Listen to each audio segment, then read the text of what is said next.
ગુજરાતમાં સ્થાનિક સ્વરાજની ચૂંટણીઓને લઈને તમામ પક્ષો દ્વારા તૈયારીઓ કરવામાં આવી રહી છે।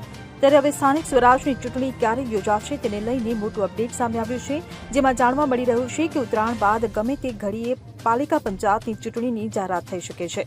ખેડા બનાસકાંઠા જિલ્લા પંચાયતની 80 નગરપાલિકા સહિત 4000થી વધુ ગ્રામ પંચાયતોની ચૂંટણી યોજાવાની છે। મહત્વની વાત તે છે કે આ વખતે 27% ઓબીસી અનામતની જોગવાઈ સાથે પાલિકા પંચાયતની ચૂંટણીઓ યોજાવા જઈ રહી છે। આ ચૂંટણીને લઈને ચૂંટણી પંચે પણ તૈયારીઓ આરંભી દીધી છે। ફેબ્રુઆરીમાં વિધાનસભાનું બજેટ સત્ર મળશે તે પહેલા જ ચૂંટણી પંચ પાલિકા પંચાયતની ચૂંટણીઓ યોજાઈ જાય તેવી તૈયારીઓ કરી રહ્યું છે। એવું પણ કહેવાઈ રહ્યું છે કે આ વખતે પાલિકા પંચાયતની ચૂંટણીઓ બેલેટ પેપરથી યોજાશે। ઉલ્લેખનીય છે કે 470 ગ્રામ પંચાયત, 2 જિલ્લા પંચાયત ઉપરાંત જૂનાગઢ મ્યુનિસિપલ કોર્પોરેશન સહિત 79 નગરપાલિકામાં ચૂંટણીઓ યોજાશે। Bureau report CN24 news. હવે જુઓ દેશ દુનિયાની તમામ ખબરો તમારી આંગળીના ટેરવે।